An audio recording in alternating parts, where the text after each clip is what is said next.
Try as you might, sometimes a mini painting project just doesn't go according to plan. But hey, at least when that happens, it's not on a massive mini that you spend a ton of time kit bashing and you're making a video about it. Oh, shit.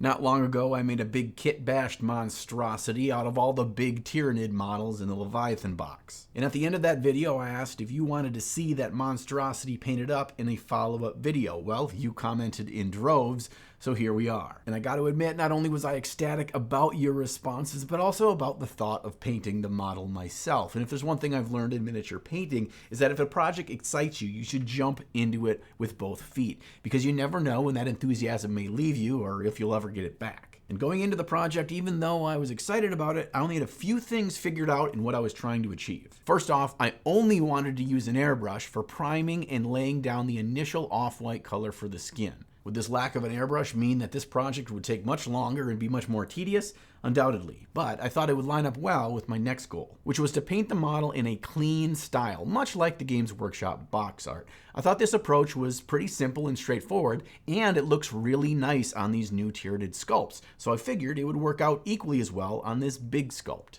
Spoiler, it did not. And the final thing I had planned for this project, the only thing related to colors, was that I'd have a very pale, almost irritated looking flesh. And then somehow I'd contrast that with a darker looking carapace, but we'll figure that out later. I immediately realized that using a wash on a small Tyranid model was not the same as using a wash on a model with similar shapes and body structure, but approximately 20 times larger. And by now we probably all realize that using washes on large sections of models, particularly flat ones like vehicles, is not a good idea. But I didn't think that I'd have the utter mess that I did with this weird pooling and staining all over the very organic, detailed sections of the model that have a lot of detail and curves that the washes should love. Washes act an awful lot like an object rolling down the hill. If we make that hill longer and not equally as steep, eventually the resistance of the hill is going to make our object grow to a halt. And when that happens, our wash just stops, even though it hasn't even reached the recess that we wanted it to go to yet. So at this point, I've only just started this paint job and I've already seen the mountain of work that I've put in front of myself. It's going to take me so much time to try and undo this mess. Plus, I'm using a light base color, so even when I bust out my dry brush to reclaim these oddly stained areas, it doesn't completely cover the misplaced wash. I seriously considered just repriming the entire model and starting over from scratch, but I actually don't think that that's ever the correct decision to make. Things don't turn out the way we expect them to all the time in this hobby. Even exact colors and techniques we used on Model A don't seem to look as good on Model B. And while this can be frustrating and deflating, much like I'm experiencing here, this variable of the unknown is one of the most exciting and interesting parts of our hobby. Think about it this way. If we could just close our eyes and picture what a completed model would look like before we ever put our brush to it, and the final results mimicked that visualization, how boring would that be? Being surprised by the positive experiments and learning how to work our way out of the negative ones is one of the most rewarding aspects of miniature painting.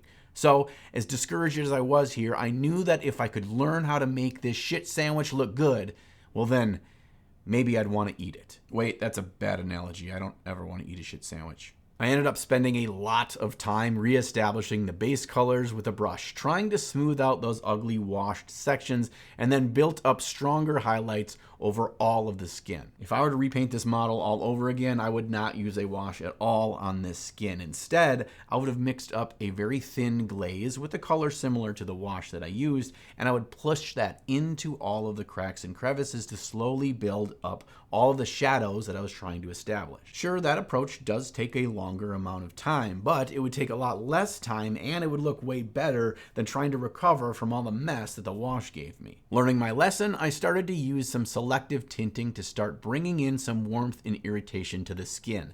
The key to this is to thin down the wash or paint quite a lot with medium and water, so you don't get that harsh line where the fade begins of this crimson color.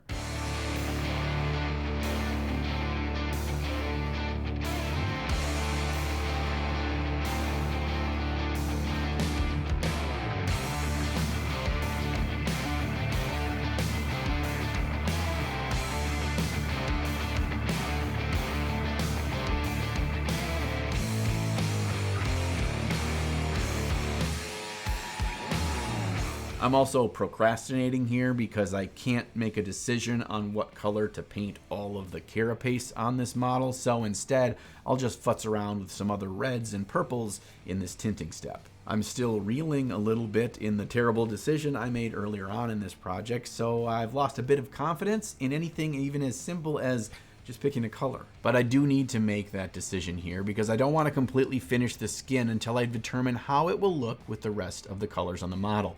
I did some research online and came across something called the Eastern Hercules beetle with a wonderful desaturated blue-green shell that has some ochre tones that build up into the highlights. And while I don't plan on adding the black dots to the carapace that the beetle has because my Tyranid has a lot more interesting details already going on compared to the spherical, smooth shell of the beetle, at least now I have a bit of confidence in getting started on the painting. When painting large sections of a model like this, I use as big of a brush as I can get away with, but I always stop just sort of where that surface meets any area I've already painted. It's easier to come back in with a smaller brush and get all those small areas done cleanly than it is to touch up any mistake I've made by splotching green over an already completed section. I didn't have a paint that was an exact color match to the beetle's shell color, so I tried to mix my own, and I feel like it wasn't quite as blue as I'd like it to be. I'm going to try to bring back that blue a little bit by adding some blue wash to the black wash that I'm going to put all over the carapace. I know. I'm going to now wash this entire carapace after hating how the wash looked on all the skin. Why would I do that? I'm not a smart man. With every day that passes, more and more balls are neglected.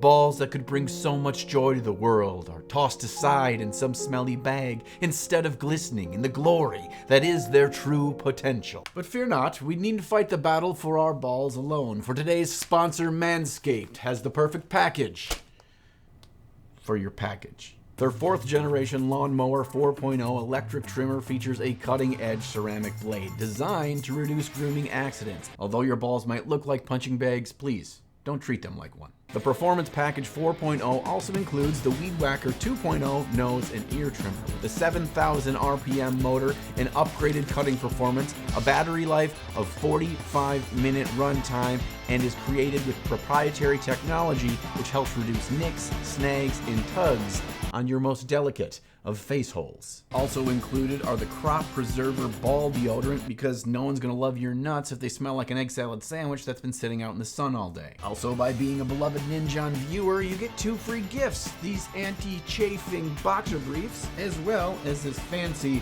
Manscaped Shed travel bag. So to get your very own Manscaped Performance Package 4.0 with the 2 free gifts, plus 20% off and free international shipping, all you got to do is click on the link down in the video description below and use promo code NINJON at checkout. A big thank you to Manscaped. Now let's get back to the video.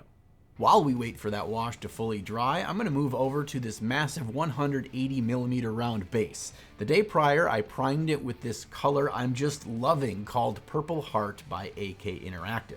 I wanted a dark but interesting shadow color to start off with on the base, and because the purple is nice and warm, it melds really well with our first dry brush layer of dark rust. I want this base to look like an eerie cavern, and after this step, I'm really liking the direction that it's headed. Let's set it down and head back to the model. Back on our big bug, we're going to do some black lining on the carapace, and if you've never done black lining before, I assure you, it is as dreadful and rage-inducing as you'd expect. You're mostly just trying really hard to draw a really thin line and not screw up too much. Pretty straightforward, nothing too complex in theory, but you know, it's not the most enjoyable part of my day. But it is super important because even on big models, we have to have clear differentiation in all of the details of the model so we can really see the cool shit that's going on. Or at least that's what I try to tell myself while I'm going through this crap. From here, we need to start building up some highlights on the carapace, and I'll add a bit more of the field gray to our base coat mix so it's just slightly brighter than an initial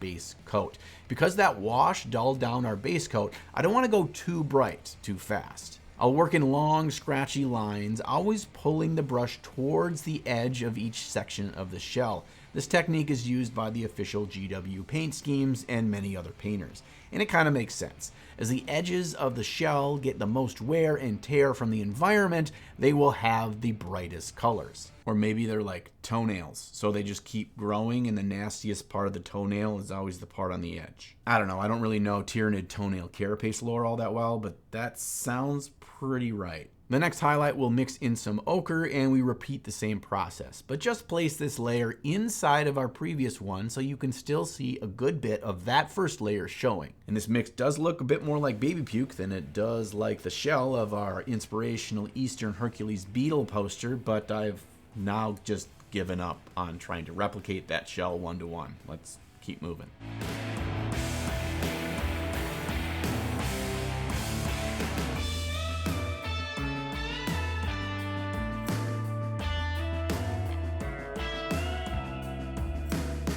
The final highlight is pure ochre, and we're just hitting the corners and most pronounced edges with this color. This pushes that definition we talked about with a black lining. The brightest highlight defines the shape without being so literal as to actually trace the entirety of it. Oh, and I do want to mention the paint consistency for all these layered up highlight steps because I think it's really important. We want to visually see the change in brightness with each step, but we don't want the paint so thick and opaque that it creates rough, distinct definition between the colors. So I like to add 1 part paint to 1 part water for colors that tend to have a high natural opacity like the ones I'm using here. If the paint I'm using is naturally more transparent, I'll add less water so I can still get that coverage I'm looking for in just 1 coat. With our carapace done, I'm now going to revisit the skin and find ways that I can add more interest or color depth now that I know what the whole color scheme looks like. Overall, I do want to keep this pale, sickly look, but I'm still going to create a very thin magenta glaze and try to boost the vibrancy around the mouth and tentacles as well as the ends of his largest legs. And you can easily push this more by adding darker and still very saturated colors, both on the joints as well as some of the smaller details around the model.